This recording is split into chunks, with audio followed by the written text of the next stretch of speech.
The Man Who Came from the Future.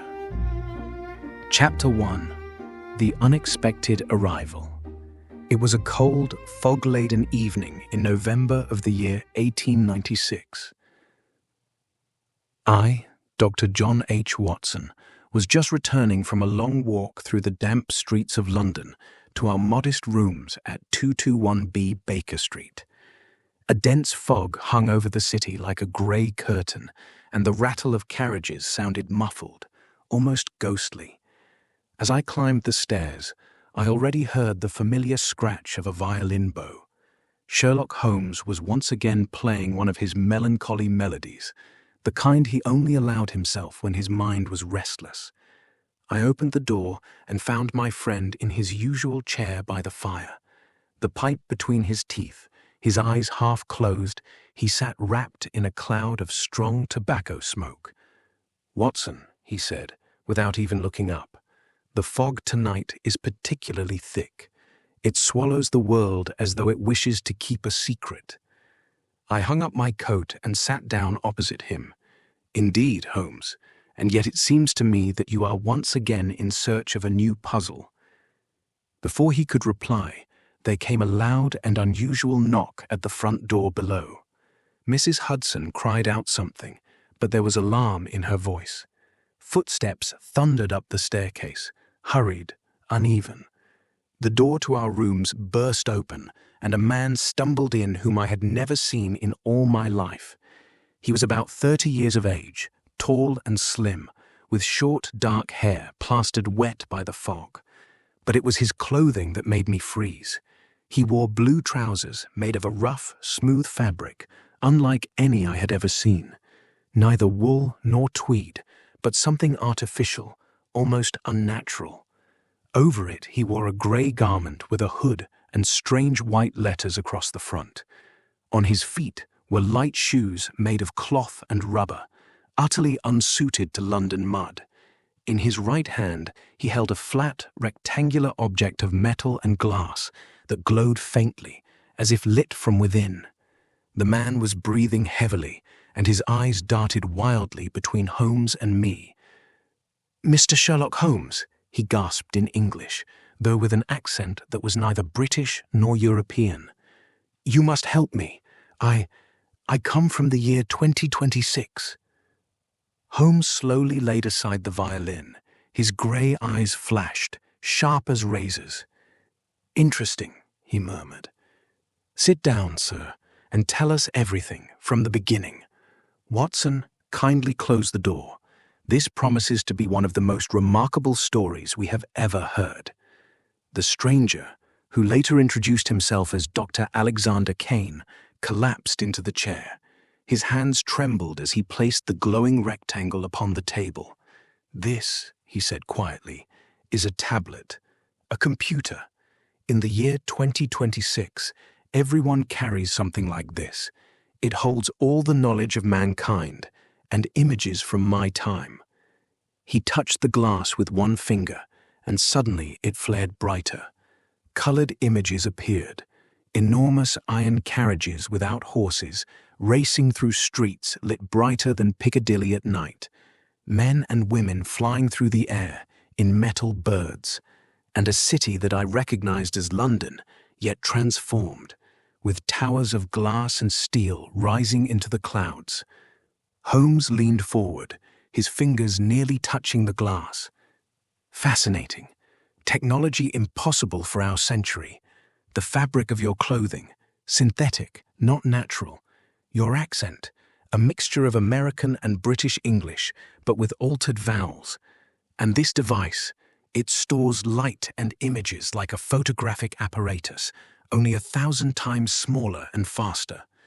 He leaned back and gave a soft laugh, that dry, triumphant laugh I knew so well. "You are indeed a traveler through time, Dr. Kane. The only question is, why are you here, and why have you come to me?" Dr. Kane ran a hand through his hair. "It was an experiment, a quantum physics project at Cambridge University in the year 2026. We were trying to send a tiny particle through time. Instead, I was pulled in myself. I landed last night in Hyde Park, exactly at midnight, with nothing but this tablet and the clothes on my back. I knew I had only one chance. I had to find the most famous detective in the world, because in 3 days, something terrible will happen in London, something that could change the entire future. I felt a chill run down my spine. "What exactly do you mean, sir?" I asked. Kane touched the tablet again. A newspaper article appeared, written in modern type and dated the 14th of November, 1896. Professor Reginald Ashcroft, England's leading physicist, will be murdered tomorrow evening in his laboratory in Whitechapel. The murderer is a man named Elias Blackwood, a rival scientist who intends to steal his formulas. But that is not all. Ashcroft's work on electricity and waves later leads to the invention of radio and the computer. If he dies, an entire branch of technology disappears. The world of 2026, as I know it, would change, perhaps even cease to exist. Holmes sprang to his feet, his eyes burned with the thrill of the hunt. "Watson, fetch your revolver. Mrs. Hudson must call us a cab. We have no time to lose." That night, we drove through the fog to Whitechapel. The tablet glowed in Kane's hands and showed us an exact map of the streets, more precise than any city plan I had ever seen. Holmes studied every detail, deducing from the tiniest features in the images Kane showed us: fingerprints on the tablet, the track of a modern shoe in the mud, even the exact time of the intended murder. We reached the laboratory shortly before midnight, an old brick building, lit by gas lamps. Holmes moved ahead silently, like a shadow. Suddenly we heard footsteps, heavy boots upon the pavement. A man in a hood, a long knife in his hand, was approaching the back door. Elias Blackwood. Holmes stepped out of the darkness. "Good evening, Mr. Blackwood. I fear your plan will not succeed tonight." The struggle was brief and violent. I fired a warning shot. Kane raised the tablet, and its brilliant light blinded the attacker. Holmes disarmed him with one precise blow. Blackwood was taken away by the police. Professor Ashcroft was saved. And Kane? He stood beneath the gaslight, with the tablet in his hand, which had begun to flicker. "There is only enough energy left for one return," he whispered. "Thank you, Mr. Holmes. Thanks to you, the future remains as it should be." Holmes only nodded. "Time is a curious puzzle, Dr. Kane. Perhaps we shall meet again someday, in another age." Kane touched the tablet one last time. A brilliant light flashed, and he was gone. Only the fog remained, and a faint smell of ozone hung in the air. Back at Baker Street, Holmes lit his pipe. "Watson," he said quietly, "remember this evening well. The future is not carved in stone, but so long as there are crimes and riddles to be solved, I shall be here, in the year 1896. He gave a soft laugh, and perhaps, just perhaps, the next visitor from time is already on his way. I wrote these lines down as dawn began to break. Outside, London was waking to life. Horses, cabs, the cries of newspaper boys. Yet deep inside, I knew that we had done more than prevent a murder. We had saved history itself. And somewhere, in a distant future, Dr. Alexander Kane may at that very moment have been smiling at the adventures of Sherlock Holmes. End of Chapter 1. The Man Who Came from the Future. Chapter 2. The Second Warning. Barely 2 days had passed since Dr. Alexander Kane vanished in that blinding light, and yet the shadow of that night still lay heavily over Baker Street. London continued on as it always did, with fog, with rain, and with the dull rumble of carriages over wet stone. But within our rooms at 221B, something had changed. Even Holmes, who normally reduced every event to calm reason and ordered thought, was quieter than usual. That morning he sat by the window, with Dr. Kane's dark tablet lying on the table before him. Since that night, it had given no sign of life. It rested there like a black stone, mute and motionless. Holmes regarded it with the silent persistence of a man convinced that even silence may conceal a message. "Watson," he said at last, without lifting his eyes, "this device troubles me more than I should like." "Because it comes from the future?" I asked. "Not merely because of that," he replied, "but because objects are seldom left behind by chance.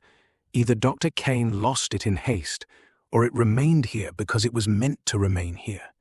I was about to answer when the bell rang below. A moment later, Mrs. Hudson entered the room. "A gentleman wishes to see you at once, Mr. Holmes." "Then show him in." The visitor was none other than Professor Reginald Ashcroft. His face was pale, and his eyes were ringed with sleeplessness. He clutched his hat so tightly in his hands that it seemed the only thing keeping him steady. "Mr. Holmes," he began, "since that night, strange things have been happening in my laboratory. I no longer know whether I am being pursued or whether I am slowly losing my reason." Holmes motioned toward a chair. "Sit down and report facts only." Ashcroft sat. "Yesterday morning I found a note upon my desk. It contained only a single sentence. 'You survived the wrong evening.'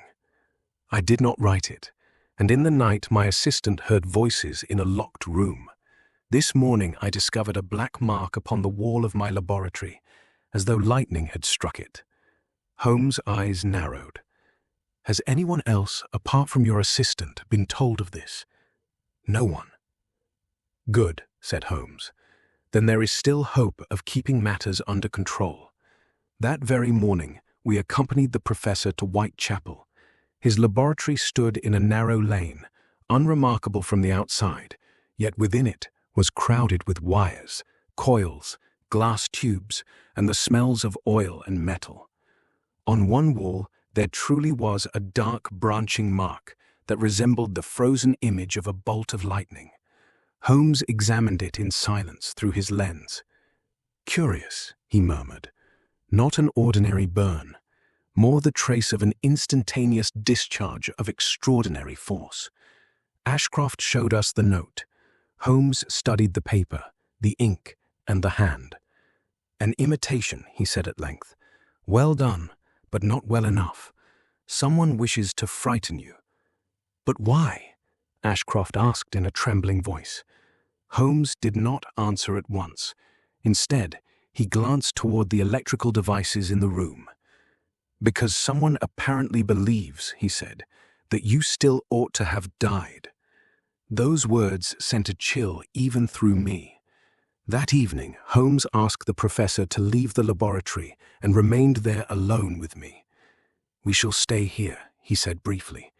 "If our adversary returns, let him think us less prepared than we truly are." Night settled heavily over Whitechapel. Rain struck against the windows outside. Within, only a single lamp burned. Holmes concealed himself behind a shelving unit, while I sat in darkness near the door, revolver in hand. Hour after hour crept by. The ticking of the clock grew louder in the stillness. Just as I had begun to think we had waited in vain, one of the copper coils suddenly began to hum. Then another. A bluish shimmer ran along the wires, though no one touched them. The air in the middle of the room began to tremble. I cannot say with certainty what I saw. It seemed as though space itself softened for an instant. A ring of cold light appeared, shivering, unstable, roughly the size of a man. Then a figure stepped out of it. It was a man in dark, unfamiliar clothing. His face was sharp and pale, his expression calm, almost disdainful. In one hand he carried a small metallic instrument that glowed faintly. Holmes stepped at once from the shadows. "Stand where you are." The stranger looked at him. "Sherlock Holmes," he said in a strangely flat voice. "Of course, you know my name," said Holmes calmly. "Then you too are not of our time." The man gave a thin smile. So quick. Dr. Kane was right. At the sound of that name, Holmes visibly tightened. "Who are you?" "One who wishes to correct a mistake." "You mean Professor Ashcroft?"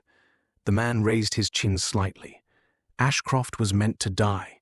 His rescue was an interference. Since then, the sequence has been disturbed."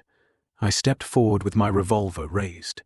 "You speak of murder as though it were a clock set wrongly."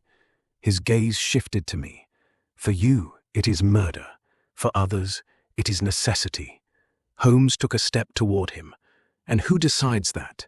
"Not you," said the stranger. At that instant he raised his device. A blinding spark leapt from it and struck a brass rod, which crashed loudly to the floor. I lunged at him. Holmes was quicker than I had expected. With one swift movement, he knocked the device from the man's hand. It clattered against the stone floor. Together, we threw the intruder down. He was slim but powerful, stronger than he appeared. Holmes pinned him hard to the ground. "Now you will speak." The man lifted his eyes to Holmes, and in them I saw a coldness I shall never forget. "You think you saved the future," he said quietly. "In truth, you opened a door." Before Holmes could ask another question, Dr. Kane's tablet, which Holmes had kept with him, suddenly lit up. Holmes turned sharply, drew it out, and laid it upon the table. The glass flickered wildly. Symbols appeared, vanished, and appeared again. Then words formed clearly. "Do not trust Ashcroft is the key at dawn. The second will come." I had only just grasped their meaning when the laboratory was flooded with blinding light. The lamp went out. A deafening crack tore through the silence. Glass shattered, and smoke poured through the room. When I regained my footing, the stranger was gone. Not through the door, not through the window. He was simply no longer there. Holmes stood motionless beside the table, the flickering tablet in his hand. His face was pale, but his eyes blazed with concentration. "Holmes," I said hoarsely, "who was that man?" He looked at the last words still faintly glowing upon the screen. "Not merely a traveler," he answered. "Possibly a hunter, possibly a warden, possibly something worse." Outside, the first pale light of morning was already rising above the rooftops of London. Whitechapel was slowly waking, unsuspecting as ever. Yet within that small laboratory, something greater than an ordinary crime had taken place. Holmes carefully put the tablet away. "Watson," he said quietly, "we have seen only the beginning. If this message is true, then our visitor of the night was not the only one." He reached for his coat, "And if the second comes at dawn, we must be ready." I took up my revolver and followed him toward the door. Deep within myself, I already knew that we were no longer dealing with a mere mystery. We stood upon the threshold of something that even Sherlock Holmes encountered only rarely, a game in which the stakes were nothing less than the future itself. End of Chapter 2. The Man Who Came from the Future. Chapter 3. The Second at Dawn. The morning over London was pale and cold when we left the laboratory in Whitechapel. The rain had ceased, yet the streets still gleamed with moisture in the first light of day. Thin smoke rose from the chimneys, milk carts rattled through the narrow lanes, and newspaper boys were already crying the headlines of the new morning in hoarse voices. Everything seemed ordinary, almost comforting, and yet, as I walked beside Holmes through that grey dawn, I knew that behind the familiar face of London, something unseen was in motion. Holmes spoke very little. Dr. Kane's tablet he carried wrapped carefully in his coat, as though it were some explosive of unknown force. His gaze was alert, sharp, and restless. More than once I noticed how he would suddenly halt, turn, and examine a side street with great attention, as if he sensed that we were being watched. "Holmes," I said at last, "do you believe the warning was genuine?" He did not answer at once. Only when we turned into Baker Street did he speak. "That is not the correct question, Watson. The correct question is this. Who wanted us to read it? Then you believe it may have been a trap? A trap, a warning, or both at once. That is precisely what makes the matter so disagreeable. When we returned to our rooms, Mrs. Hudson was already laying out breakfast. Holmes, however, touched nothing. He merely drew the curtains half open, placed the tablet upon the table, and began arranging the events of the previous night as methodically as a chemist separating the elements of a compound. "We know the following," he said, tapping a finger against the table. "First, Dr. Kane came from the year 2026 and warned us of Ashcroft's murder. Second, we prevented that murder. Third, another man appeared and declared that this very rescue was the mistake. Fourth, Kane, or someone with access to his device, sent us a message stating that we were not to trust Ashcroft and that the second would come at dawn." "But the man in the night was already the second," I objected. Holmes raised an eyebrow slightly. "Or merely the herald." Scarcely had he said this when the bell rang below. We exchanged a glance. Holmes rose without haste, yet with that silent tension I knew so well.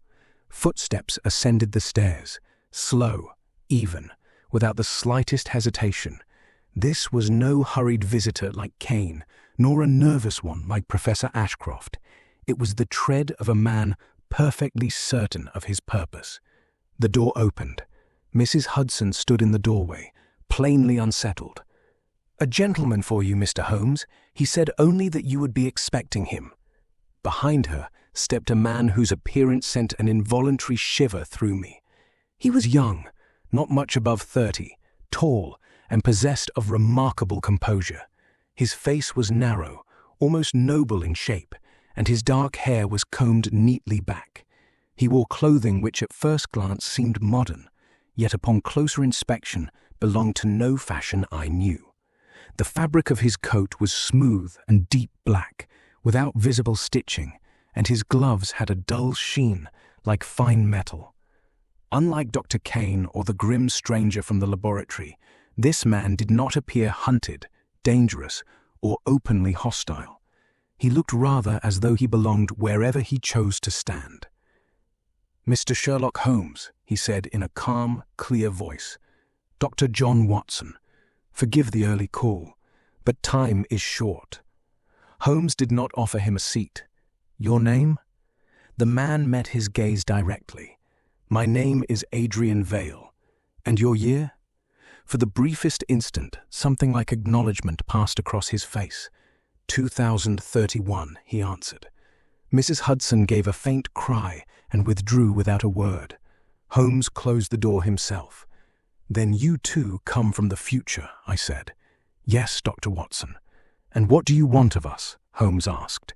Vale slowly removed his gloves. His hands were astonishingly steady. "I have come to limit a mistake. Not the same one that the man in the laboratory wished to correct. Quite the reverse. He belongs to those who would force history into a chosen shape. I belong to those who seek to keep it stable." Holmes folded his arms. "You will understand that, without proof, your words carry little weight." "Of course." Vale reached into his coat and placed a small object upon the table. It was a round metal disc, scarcely larger than a coin. At its center glowed a tiny blue point. "This is no proof for your science," he said, "but perhaps a clue for your reason." Holmes did not even bend toward it. "Explain." "Dr. Kane saw only part of the picture," said Vale. "He believed that saving Professor Ashcroft would preserve the future. In truth, it set in motion a chain of events that was never meant to occur. Ashcroft is not merely a physicist. In several timelines, his work becomes the beginning of developments that lead either to immense progress or to absolute catastrophe. He is a nodal point. I remembered the words upon the tablet. Ashcroft is the key. "You mean to say," I said, "that everything depends upon one man?" Vale nodded. "Not merely upon his life, upon his decisions, upon what he sees, what he believes, and what he writes in the coming days." Holmes moved to the window and looked out into Baker Street. And why should I believe you? Because the man you encountered last night was not the last, said Vale. And because before noon today, another attempt will be made to reach Ashcroft. Holmes turned. By whom? Pembroke. The assistant? I said in surprise. Yes. At once I felt resistance rise within me. Pembroke had seemed nervous, frightened, almost harmless. Holmes, however, showed not the least astonishment. Explain. Vale stepped closer to the table. Pembroke is not a traveller through time, not knowingly, but he is susceptible to influence. He was already contacted last night through acoustic impulses transmitted from a resonant device in the laboratory. The one you call the curator wished to make him an instrument. If Pembroke reaches Professor Ashcroft this morning, he will unknowingly deliver to him a folio of formulas that has already been altered. The moment Ashcroft opens it, a sequence of decisions begins that, in my time, is known as the Whitechapel deviation. That is remarkably precise, said Holmes. It is precise enough that ignoring it would be foolish. Holmes returned to the table and studied Vale closely. And what is your own interest in this? For the first time, the visitor hesitated. I studied this deviation myself. In my time, it cost millions of lives. A silence followed.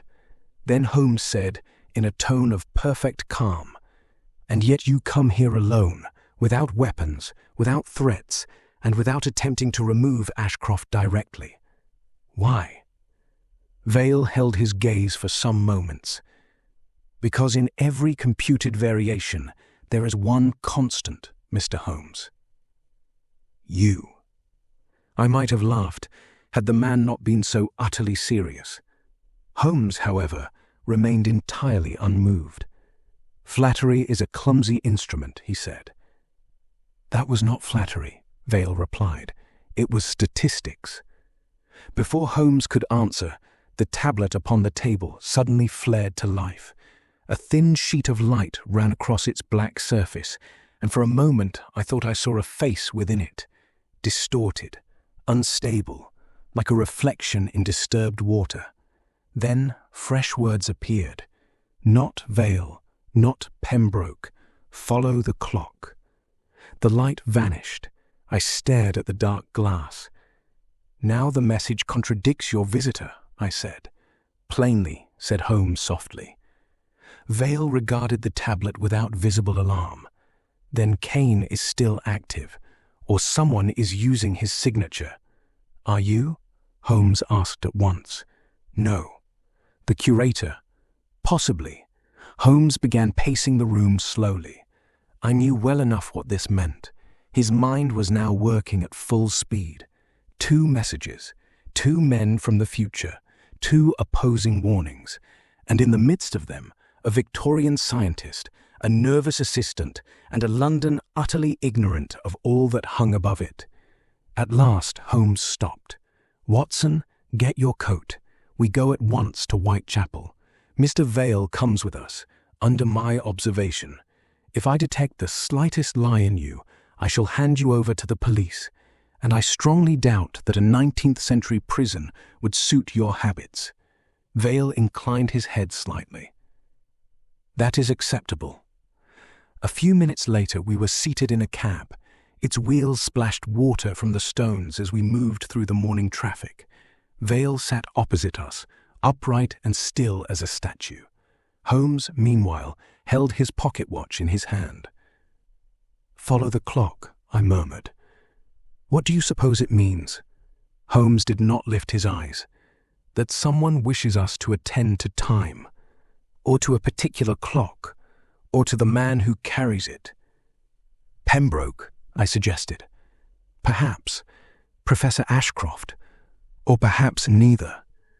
When we reached the laboratory, the door stood ajar. Holmes sprang from the cab first, and we followed him at once. Inside, all was silent, too silent. No humming apparatus, no rustling of paper, no voices. The laboratory did not feel abandoned, but suspended, as though the whole room held itself within a single breath. Then I heard a dull ticking, not from the wall clock. It came from Ashcroft's desk. There, among papers and instruments, lay a small silver pocket watch, which I had not seen the evening before. Its case stood open. The second hand was moving backwards. "Do not touch it," Vale said at once. Holmes halted. Ah. Beside the desk lay a sheet of paper. Holmes lifted it with the end of his cane. Upon it, in hurried writing, stood only a single sentence. "Whoever opens the watch opens the day twice." At that very instant, a cry rang out from the floor above. "Ashcroft!" I exclaimed. We rushed up the stairs.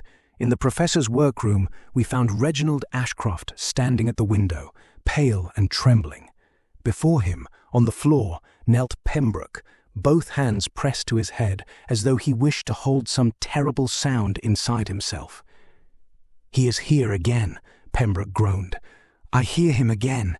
The voice. It says I must bring the watch. It says it must happen today. Today. Today. Today." Holmes stepped toward him. His face was now perfectly clear, perfectly composed. "Pembroke, look at me." The young man slowly raised his eyes. They were glassy, confused, full of panic. Holmes' voice became hard as steel. "Who is speaking to you?" Pembroke's lips trembled. "He calls himself the curator." A chill passed through the room. Holmes turned halfway toward us. "Gentlemen," he said quietly, "our game has received its next piece. And I fear the true move is only now beginning."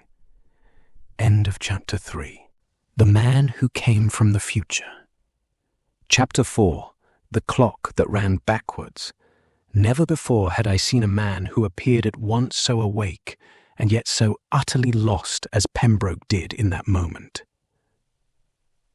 He knelt upon the floor with both hands pressed against his temples, his face white as chalk, while Professor Ashcroft trembled by the window and seemed incapable of speech. Holmes approached him slowly, as though unwilling to startle a frightened animal. "Mr. Pembroke," he said in a firm, calm voice, "you will listen to me very carefully now. No one here intends you harm, but you must tell me when you first heard that voice." Pembroke swallowed hard. His lips trembled. "Last night. No, perhaps earlier. At first it was only a humming sound. Then words, always the same words. I must bring the watch. I must place it on the table. I must not open it." Holmes' gaze flicked at once toward me and then to Vale. "Interesting," he murmured, an instruction with a warning built into it. Professor Ashcroft was visibly struggling to master himself. "Mr. Holmes, I understand none of this any longer. My laboratory, these messages, this young man, and now a watch that runs backwards. What in heaven's name is happening here?" "Something deeply unpleasant," Holmes replied dryly, "and something very carefully arranged." Together we descended once more into the laboratory. The silver pocket watch still lay upon the desk, open, motionless, and yet strangely alive in the effect it produced. Its second hand truly moved in reverse, slowly, evenly, as though obedient to a time that was not ours. Beside it still lay the slip of paper bearing the sentence, "Whoever opens the watch opens the day twice." Holmes did not bend over the object. Instead, he circled the desk with his hands clasped behind his back. "Watson," he said at last, "what do you see?" I stepped nearer, but did not touch the watch. An ordinary silver pocket watch, at least almost ordinary. Fine workmanship, no monogram. The metal is unusually smooth, and the hand moves backwards. "Very good. And what do you not see?" I frowned. No winding key, no maker's mark, no hinges of a familiar Victorian design, and no signs of wear. "Precisely," said Holmes. "An object meant to appear old, but which is not old. Adrian Vale stood a few paces away, observing everything with that disquieting calm I liked less and less. "You should destroy it," he said. Holmes did not even turn his head. A poor suggestion when our adversary may well wish us to act rashly. "Our adversary wishes you to delay too long," Vale replied, "and you wish me to trust you. That is almost as suspicious." While the two men measured one another in silence, I knelt beside Pembroke, who had now taken a chair. His pulse was rapid yet steady, no sign of fever, yet the whole young man looked like one who had spent many hours under some terrible inward strain. "Did you bring the watch here yourself?" I asked quietly. Pembroke nodded. "I think, yes. I remember it only in fragments. I was downstairs in the storeroom. Then I heard the humming again, and when I came to myself, I was standing by the desk." "And where did you get the watch?" He closed his eyes. "From a box, a small wooden box. It was not there yesterday." Holmes, who had heard every word, turned sharply. "What box?" Pembroke pointed with a trembling hand toward a side cabinet. There indeed stood a dark wooden case, plain and unremarkable, about the size of a cigar box. Holmes opened it with the tip of his cane. Within lay nothing but black velvet and another note. He lifted it and read aloud. "The first warned, the second lied, the third will choose." Silence settled upon the room. "The third," I said. "Who is meant by that?" Holmes folded the note slowly. "A moment ago I should have assumed it meant a third traveller. Now I am no longer certain." Vale took a step forward. "It could be Ashcroft, or Pembroke," I said. "Or," said Holmes very softly, "someone who has not yet entered the room at all." Professor Ashcroft ran a shaking hand through his hair. "If you would cease speaking in riddles for one moment, Mr. Holmes, I should be greatly obliged." Holmes raised his eyes to him. "Then listen carefully, Professor. Someone is playing with us. Someone is sending messengers, warnings, counter-warnings, and instruments. The target is not merely your person. The target is a decision, and I suspect this watch is the key to it." "Then we simply do not open it," said Ashcroft hurriedly. "Possibly," Holmes murmured. "That would be the mistake." Before anyone could answer, the gaslight upon the wall began suddenly to flicker. First one lamp, then another, then all at once. A deep humming filled the room, that same unseen vibration we had heard during the night. Pembroke sprang up in alarm. Vale stepped back instinctively. Only Holmes remained perfectly still. Then a voice spoke. It did not come from any mouth. It came from the room itself, metallic, cold, and yet clear enough that every word could be understood. Decision point reached. Professor Ashcroft gave a strangled sound. Pembroke clutched at my arm. The humming swelled, and the pocket watch upon the desk began to shine more brightly. Its silver case cast a pale radiance upon the tabletop. "Who is there?" I cried. The voice did not reply at once. Then it said, "Curator access interrupted. Primary sequence unstable. Manual choice required." Holmes' eyes narrowed. "It is not addressing all of us," he said. "It is addressing one specific person." And at that moment, Professor Ashcroft slowly turned toward the watch, as if he had been called by name. His face became curiously blank. Without speaking, he took one step forward. "Professor!" I cried. But Holmes was swifter. In a single movement, he placed himself between Ashcroft and the desk. "Stand back!" Ashcroft started as though waking from sleep. I only meant, I do not know." Vale had retreated toward the wall, his eyes fixed upon the watch. "It is trying to bind itself to its anchor," he said. "To its what?" I asked sharply. "To the person for whom it is intended." Holmes turned his head only slightly. "And in your opinion, that person is Ashcroft?" "Yes." Holmes said nothing. Then, slowly, he drew out his own pocket watch, held it beside the silver one on the desk, and watched both hands. His moved forward. The other moved back. For a brief instant, the two seemed to touch the same point. Click, a barely audible sound. The silver watch sprang open. None of us had touched it. Inside there was no movement.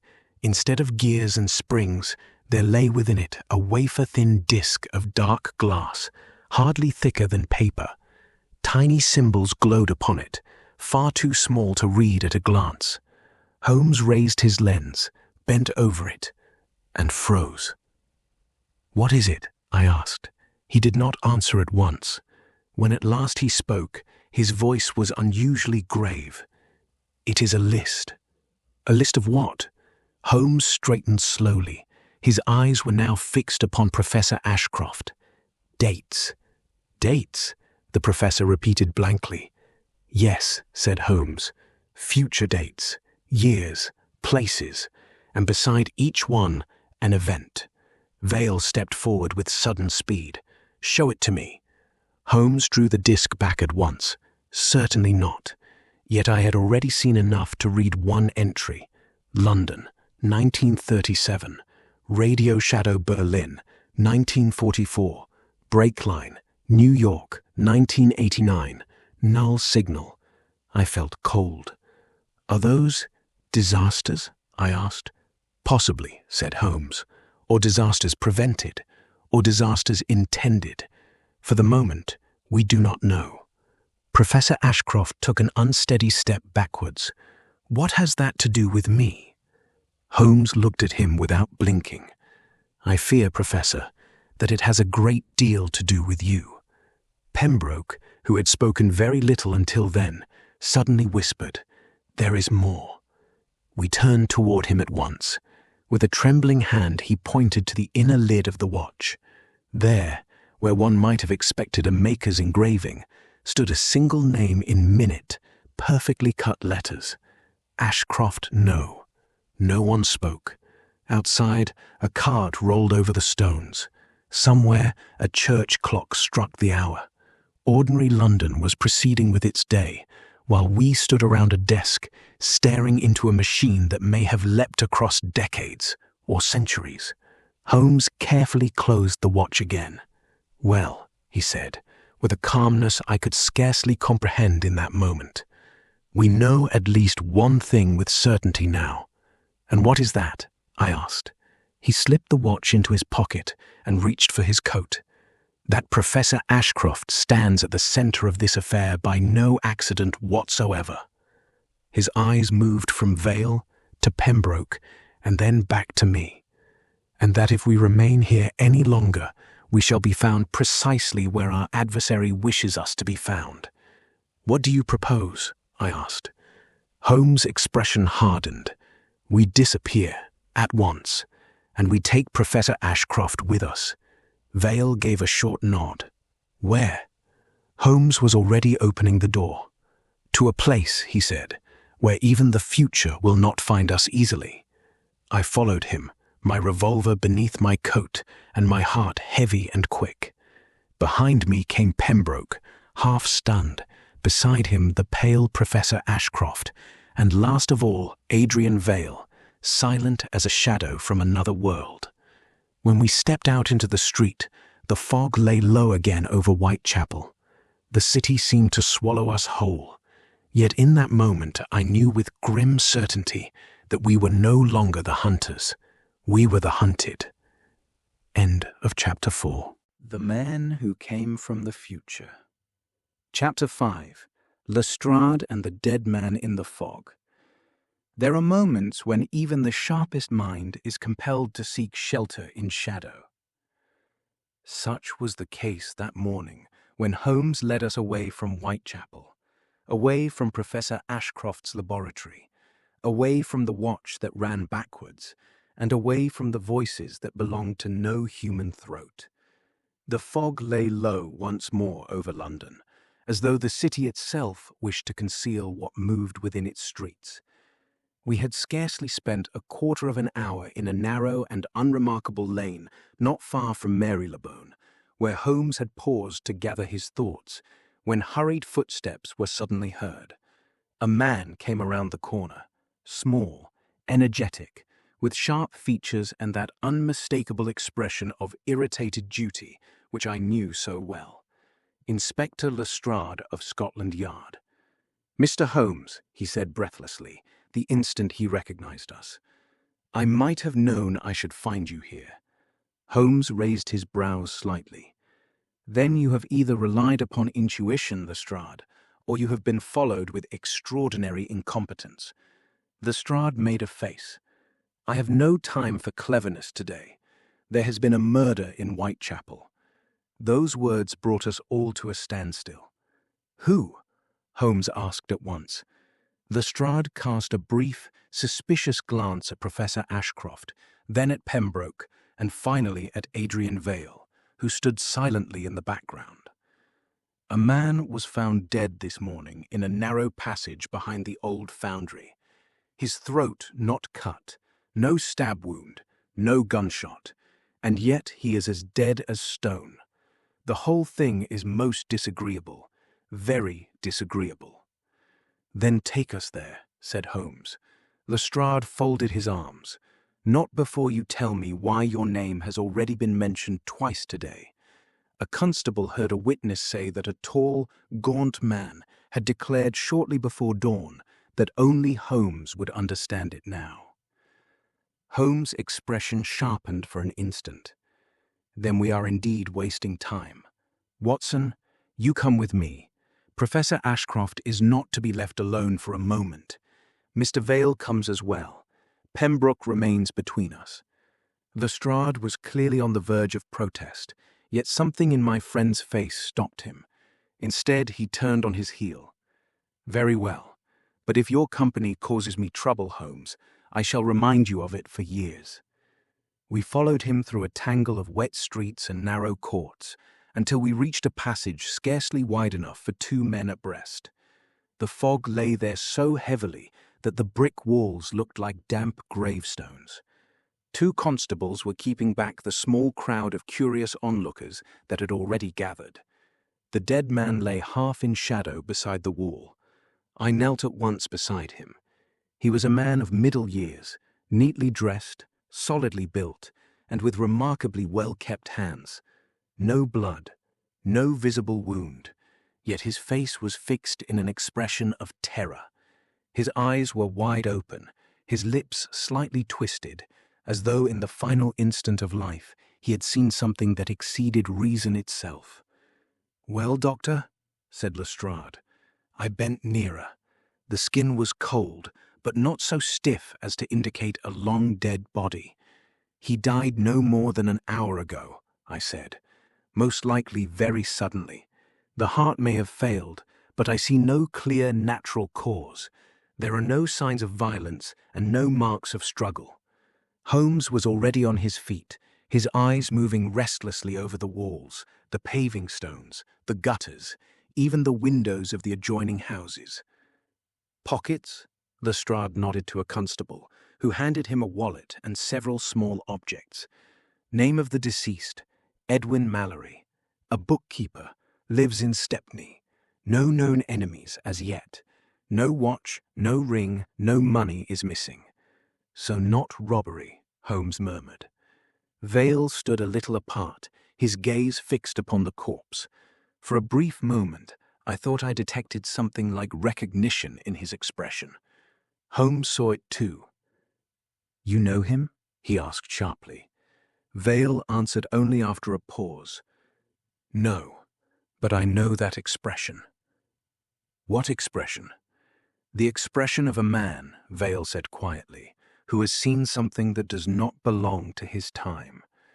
Lestrade gave an irritated sound. "And what in heaven's name is that supposed to mean?" "At present, nothing, Inspector," Holmes answered dryly. "But in a moment, possibly a great deal." He knelt beside the dead man and examined the sleeves, the fingers, the shoes. Then he stopped. "Ah, what is it?" I asked. Holmes pointed to the man's right hand. Between thumb and forefinger there was a fine grey residue, scarcely more than dust. He rubbed a little of it between his fingers. Not street dirt, not ash, more like metallic abrasion. Lestrade snorted. Men do not die of that. Certainly not, said Holmes, but they may die of what it indicates.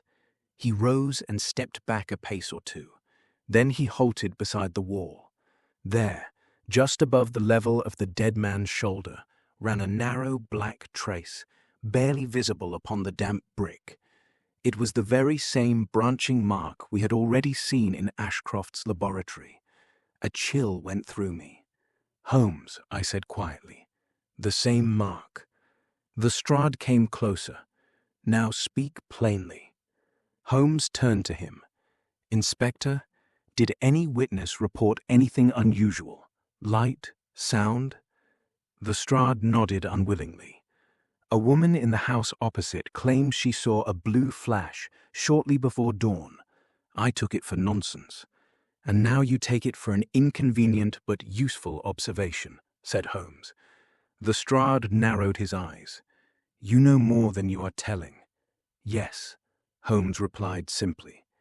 The inspector's face darkened, but before he could press the point, one of the constables called out, Sir, over here. We moved to him.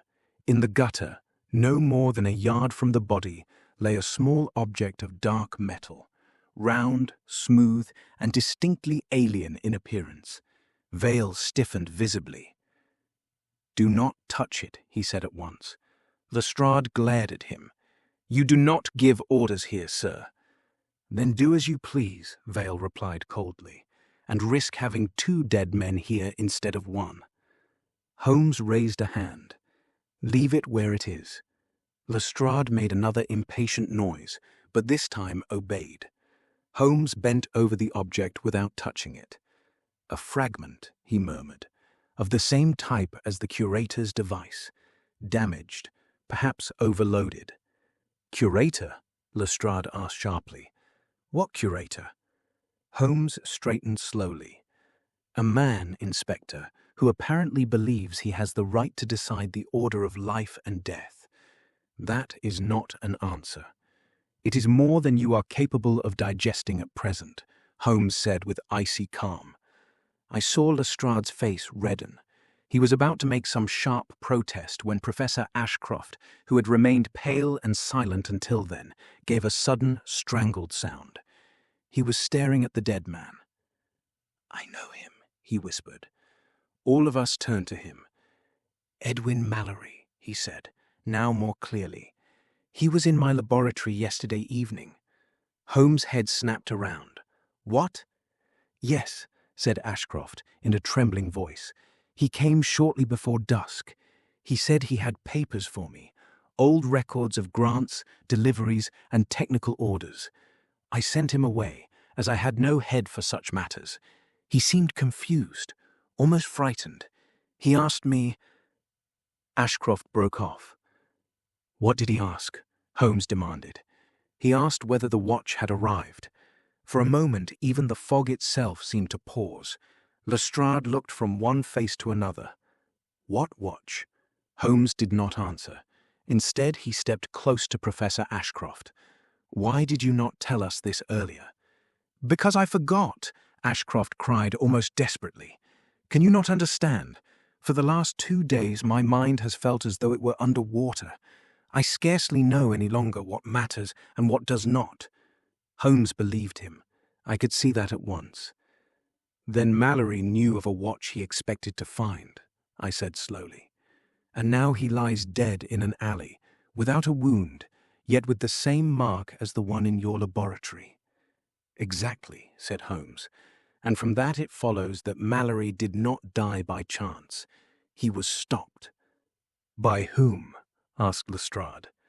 Holmes looked toward the dark metal fragment in the gutter. By someone who did not wish him to deliver something, or by someone determined to prevent him from saying more. Vale spoke very softly now, almost for Holmes alone. The curator is nearer than I thought. I know that already, said Holmes. Lestrade took a sharp step toward Holmes. This is enough. Either you explain at once what devilry I have stumbled into, or I take your whole company to Scotland Yard." Holmes studied him for several seconds. Then he gave a short nod. "Very well, Lestrade. You want the truth? Then you shall have enough of it to act intelligently, but not enough to behave foolishly." The inspector blinked. "What is that supposed to mean?" "It means," said Holmes, "that this murder is tied to Professor Ashcroft, to his laboratory, and to an object whose origin lies far beyond the reach of your case files. It means that Mallory will not be the last victim, and above all, it means that the killer is either already watching us as we stand here." Holmes lifted his gaze into the fog above, or is simply waiting to see who makes the next wrong choice. No one spoke. I heard only the distant roll of a carriage, the dripping of water from a gutter, and the quick breathing of Professor Ashcroft. Then Lestrade, in a noticeably lower voice than before, said, "What do you expect of me?" Holmes turned toward him. Discretion, 2 reliable men, and the willingness for one single day not to laugh at the impossible. Lestrade pressed his lips together. "You ask a great deal." "Today," said Holmes, "not nearly enough." The inspector looked once more at the body, then at the black mark upon the wall. At last he gave a short, hard nod. "Very well. But if I have to write a report on this afterwards, I shall resign." For the first time in hours, the faintest hint of humor crossed Holmes's face. That, my dear Lestrade, would be the least believable turn in the whole affair. Yet even Holmes smiled only for an instant. Then his eyes went again to Edwin Mallory's lifeless form, and I knew that this murder was not merely a warning. It was a sign. The hunt had begun, and our adversary had shown with cold precision that he was prepared to kill anyone who stood between him and his aim. And somewhere in the depths of Whitechapel fog, I felt with oppressive certainty the next move was already waiting. End of Chapter 5. The Man Who Came from the Future. Chapter 6. The Men of Scotland Yard. After Inspector Lestrade had summoned his 2 most reliable men, we left the narrow passage in Whitechapel with heavy hearts and sharper minds. Edwin Mallory's body remained behind us, motionless in the fog, and yet his silent presence seemed still to accompany us as we moved through the wet streets. Lestrade had lost none of his habitual irritability, but I noticed, in the tone of his voice and in the way he pulled his gloves tighter and watched every passer-by, that even he had grasped how unusual this case had become. The 2 men he brought were named Constable Hargreaves and Sergeant Wilton. Hargreaves was tall and strongly built, with an honest face and the look of a man who preferred carrying out orders to reflecting upon them. Wilton, by contrast, was shorter, harder, with narrow eyes and that kind of taut alertness which told me he saw more than he said. "These 2, said Lestrade shortly, "are dependable. If you are determined to make mischief, Holmes, then at least do it in the company of men who can lay hold of something solid when matters turn ugly." Holmes merely nodded. "Then listen carefully. Professor Ashcroft is not to be left alone for a single moment. Pembroke as well. Mr. Vale remains near me. We do not return to Baker Street, nor to Scotland Yard, nor to Ashcroft's laboratory." "Then where?" asked Lestrade. Holmes cast a brief glance toward the street, as though even the fog itself might be listening. "To a place our adversary would not immediately connect with Ashcroft." "And that is?" I asked. "My brother Mycroft's residence would be obvious," said Holmes, "and is therefore unsuitable. No, we shall choose something plainer." Half an hour later we stood before a quiet, almost forgotten building in Bloomsbury. It was an old medical storage house that had scarcely been used for years, since its owner, a former patient of mine, had retired to the country. I still possessed a key. The place was unremarkable, solidly built, with narrow windows and a single entrance that could easily be observed. "Hardly charming," muttered Lestrade as we stepped inside. "Charm is seldom useful in such cases," said Holmes. Within, the place smelled of timber, dust, and old paper. The lower rooms were nearly empty. On the upper floor we found 2 small offices and a larger hall with windows looking out upon the street. Holmes at once arranged us as a field commander might position his men. Hargreaves at the door. No one enters without my knowing it. Wilton at the street window. Lestrade remains with me. Watson stays with Professor Ashcroft. Pembroke in the back room, alone, but not unwatched. Mr. Vale? Holmes allowed the sentence to hang for a moment. You remain where I can see you. Vale accepted this with the same untroubled calm that I was finding more and more difficult to interpret. Professor Ashcroft sank into a chair, hands upon his knees, pale, weary, and quite broken in spirit. "Mr. Holmes," he said softly, "how much longer is this to continue?" Holmes answered with remarkable matter-of-factness. "Until we know whether you are being hunted because you possess something, because you know something, or because you are yet to do something." Ashcroft closed his eyes in exhaustion. "I fear that does not help me." "It helps me," said Holmes. While Lestrade muttered under his breath and Wilton watched the street from the window, I sat beside Pembroke. The young man looked wretched. His face was drawn, his hands trembled in uneven fits, and more than once he started violently when a cart rattled over the stones outside. "Do you still hear the voice?" I asked. He shook his head. "Not at the moment, but at times it feels as though something is waiting for me, as though I need only remain still enough, and I shall hear it again." "Then do not remain still," I said. "Speak. Try to remember everything Mallory said yesterday." Pembroke breathed shallowly. "He was here only a short time. He carried a leather folio. He asked the professor whether the watch had already arrived. The professor seemed confused and said he knew of no watch. Mallory then looked as if he had made some terrible mistake. After that, he asked whether Mr. Blackwood had already been there." "Blackwood?" I repeated at once. "The very man we had arrested?" Pembroke nodded. "Yes, the same. That was new and important." I rose immediately and crossed to Holmes. "Pembroke remembers something further. Mallory asked not only about the watch, but about Elias Blackwood." Holmes, who had been discussing the black mark upon the wall with Lestrade, turned slowly toward me. "Excellent. That connects the failed murder attempt to our present affair more directly than I had hoped." "Or feared," muttered Lestrade. Holmes ignored him. "Watson, bring Pembroke here." Once Pembroke had stammered out the same account before us all, Holmes began pacing the room. I knew the signs well: the long strides, the lowered lids, the fingertips pressed together. It meant that his mind was now working with the utmost clarity. "Mallory knew of the watch," said Holmes. "He knew Blackwood's name. Therefore he was either in contact with someone who knew much more, or he himself was being used. Blackwood, in turn, was meant to kill Ashcroft before Kane intervened. From this it follows that either Blackwood was never the true origin of the threat, or he, too, was merely a piece upon the board." Lestrade folded his arms. "And where is Blackwood now?"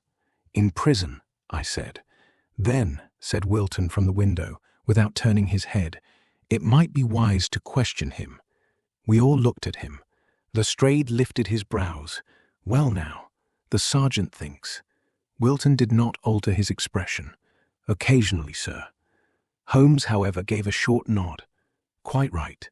Very right. Once we are secure here, Blackwood will be our next objective." At that very moment, there came a hard, rapid knock at the outer door below. Hargreaves called up from downstairs. "Sir, a messenger." Holmes' head came up at once. "No one opens," he called back. Then to Lestrade, "With me." We hurried down together. Through the frosted glass of the door, only the outline of a single man could be seen. No sign of force, no second shadow. "Who are you?" Holmes asked through the door.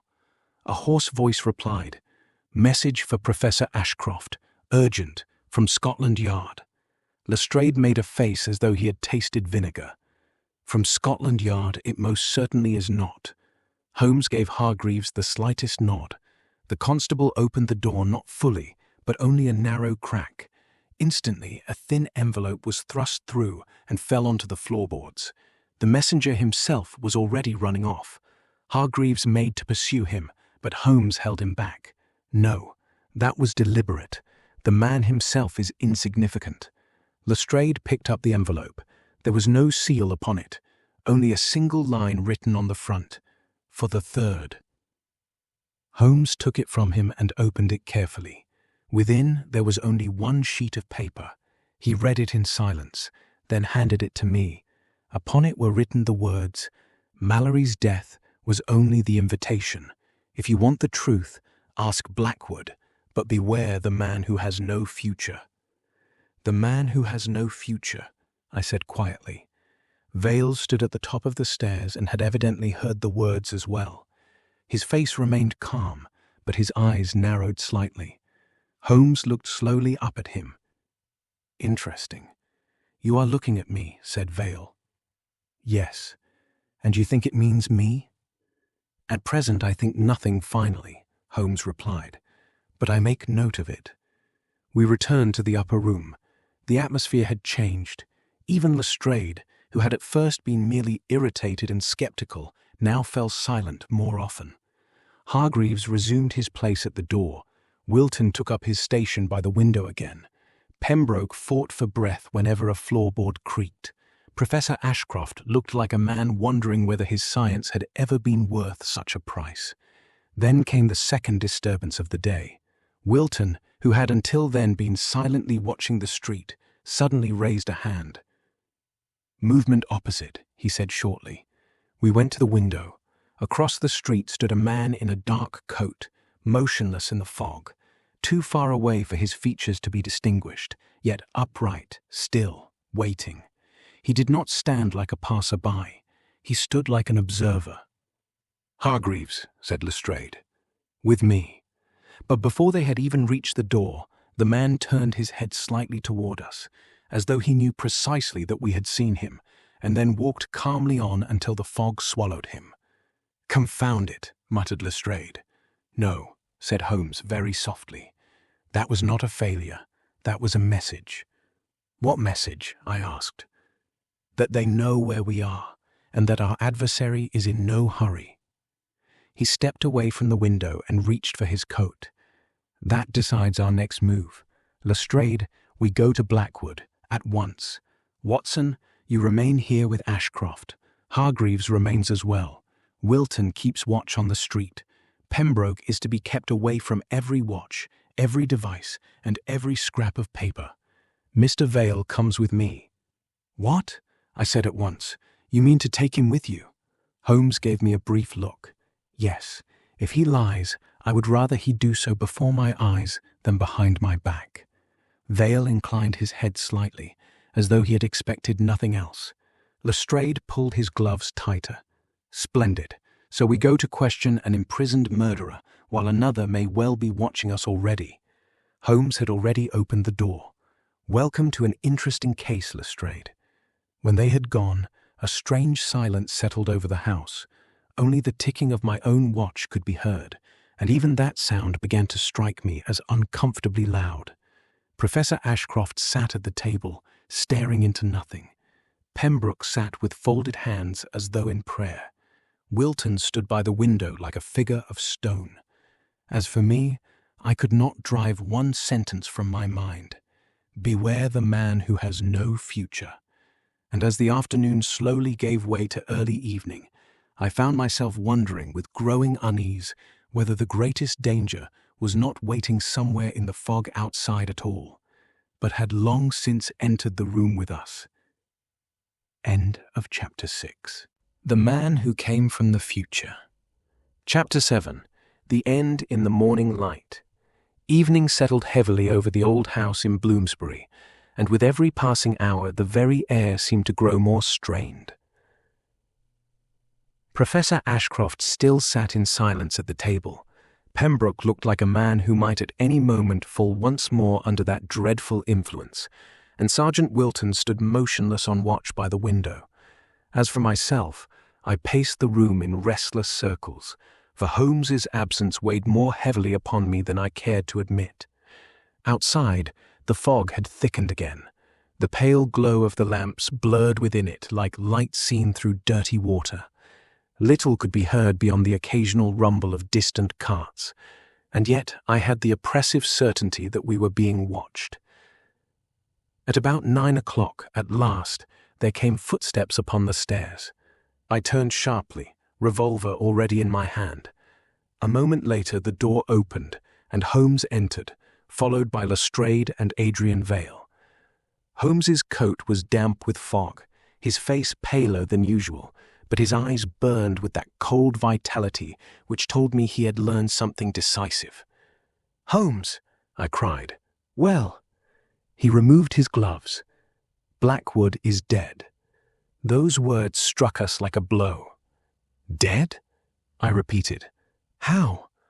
Lestrade flung his hat upon the table, visibly shaken. In his cell. No sign of forced entry, no knife, no poison, no struggle. The man was sitting on his cot as though he had simply stopped in the middle of a thought. But his face. He broke off and grimaced. "I have seen a great many things, Watson, but not that." Holmes laid a folded sheet of paper slowly upon the table.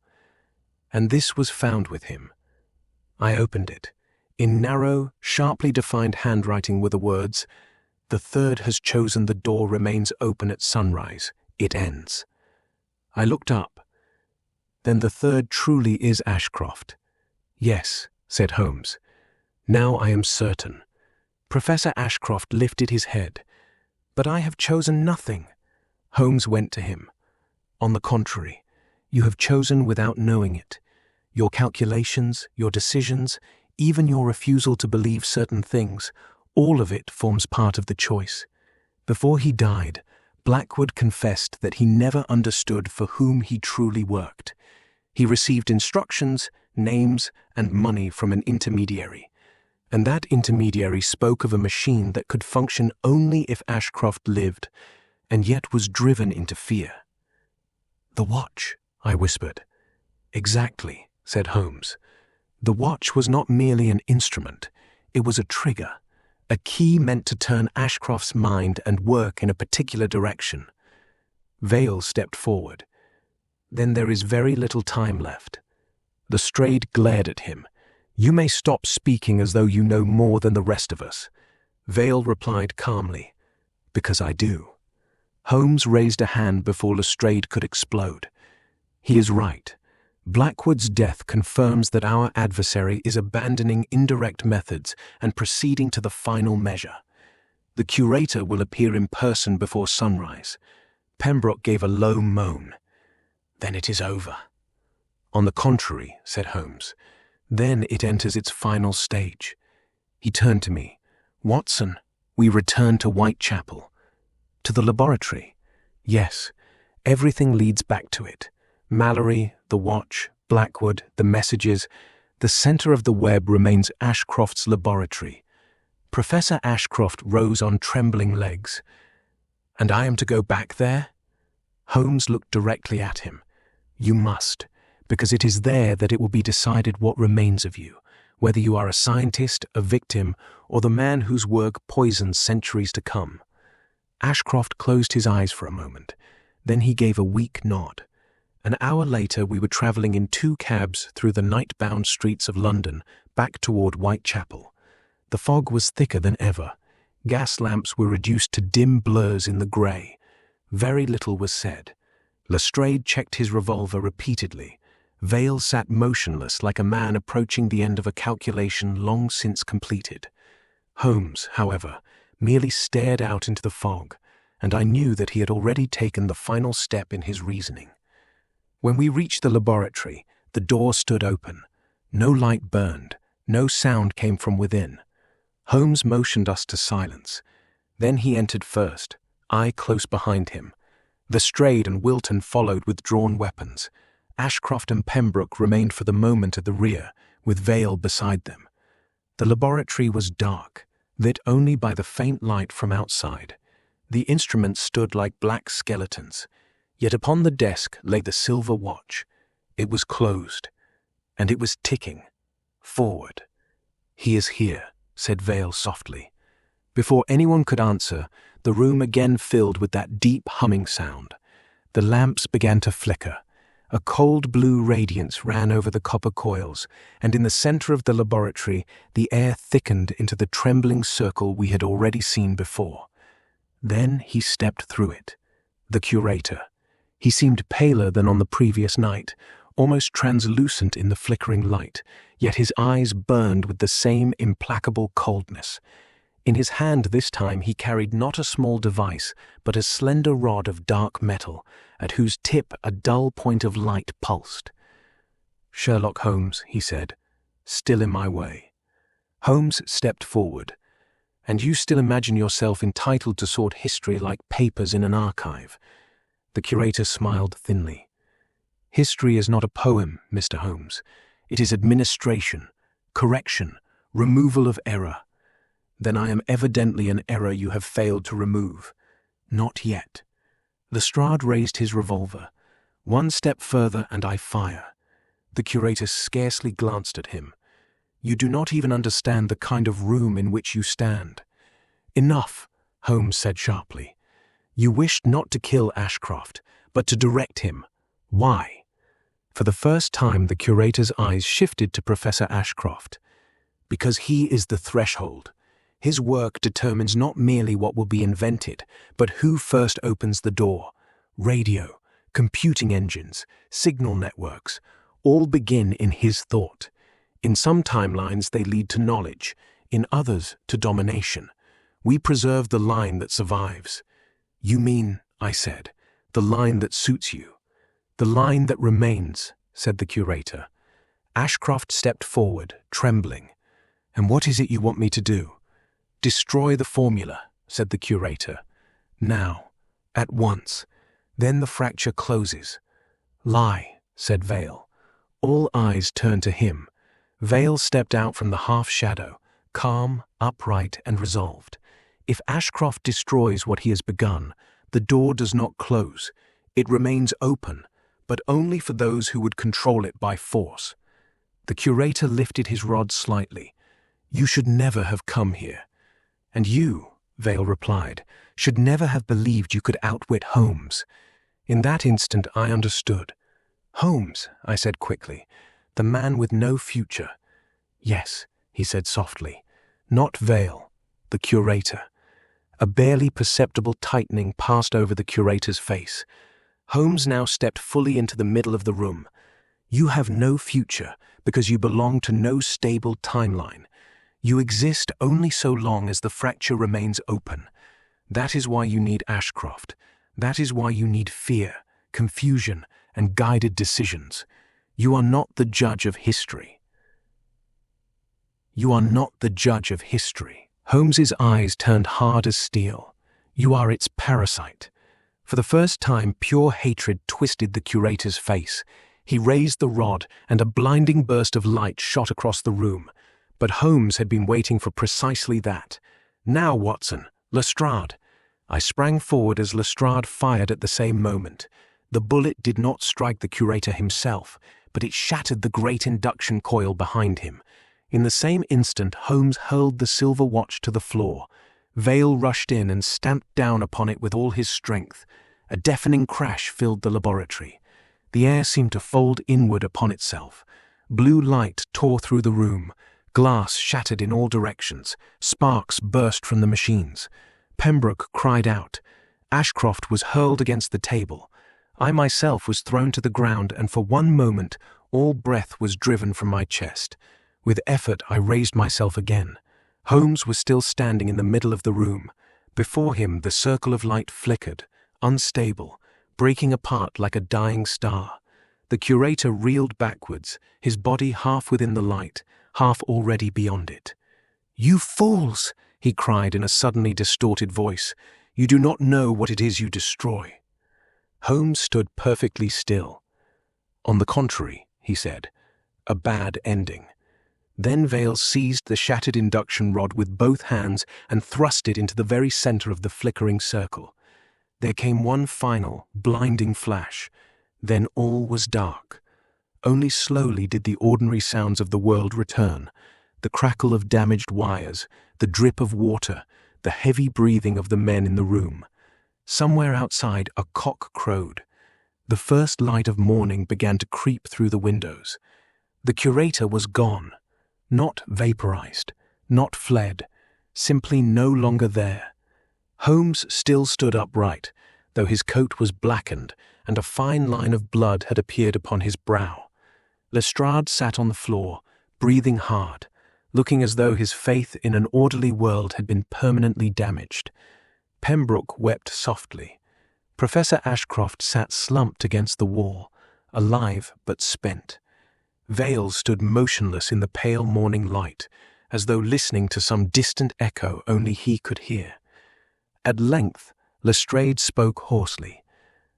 "Please tell me that one day I shall be able to write some reasonable report of this." Holmes allowed himself the faintest smile. "Certainly, Lestrade. Simply write. The culprit escaped under extraordinary circumstances." Lestrade made a sound somewhere between anger and exhaustion. I stepped to Holmes's side. "Is it over?" He looked out through the window, where the first pale line of sunrise was lifting over the grey roofs of London. "For this case, yes.